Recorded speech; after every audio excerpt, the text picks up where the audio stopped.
Okay, this is a concept for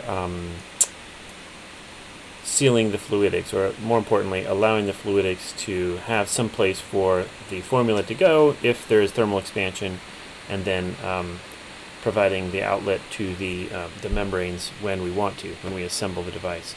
So the idea here, this is basically a riff off of one of Mike's concepts presented last week. So the idea here would be that when you drop on the control unit and then slide it forward, when you get to a certain point, you actually engage with the entire fluidics assembly, and what happens is you then drive it forward. So you're driving the entire fluidics home, and we'll make this transparent so you can see what that looks like. I'm just going to back everything up so you can see. So we started here when we drop the control unit, and when we get to this point, it engages with the fluidics and pushes the entire thing forward. And what that allows is, with this concept, this is sort of the business end of things down here. You can see that initially this O-ring would seal off this chamber outside after the umbrella valve. So this would be just an enclosed chamber here, so that if you had thermal expansion of your formula chamber, it would give the fluid someplace to go. It would pass through the umbrella valve and into this chamber, and there would be just a drop or so of fluid, formula. But it wouldn't necessarily escape or go anywhere. And then once we assemble the device and drive this forward, it engages with the second O-ring, and most importantly, takes up most of this space.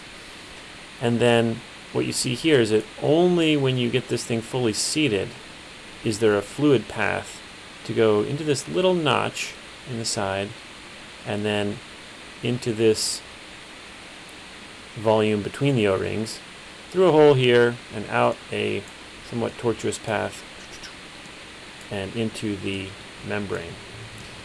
So again, the idea here, what I was thinking would be good about a concept like this is that we're just taking this entire fluidics and driving it linearly. We're using the assembly force once you engage the T tongue and groove features between the control and disposable units.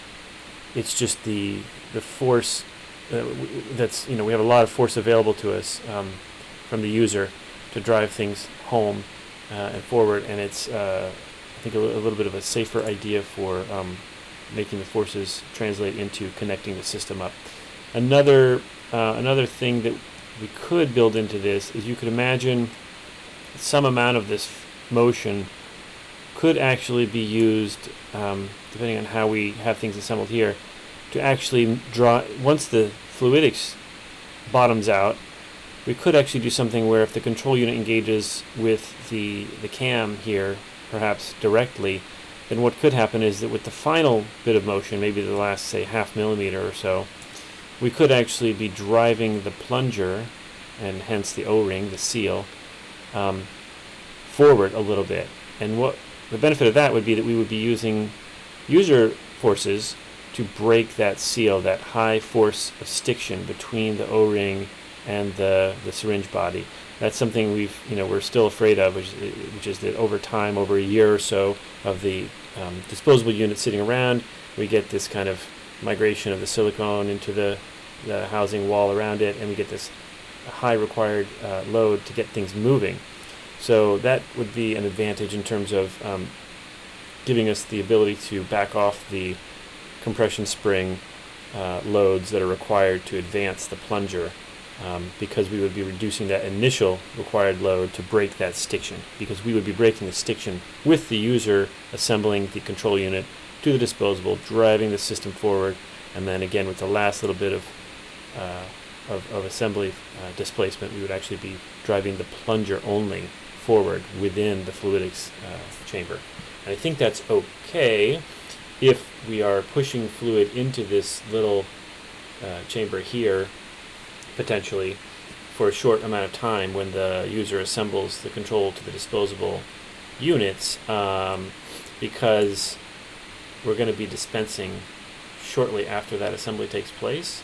But that's something that is open for discussion. Again, the concern would be that there would be theoretically a path for the formula to get out at that point. But if some formula gets into this initial chamber, I'm guessing it's not going to work its way all the way out. And in any case, that's the idea. It's in its kind of initial state. I'm sure we can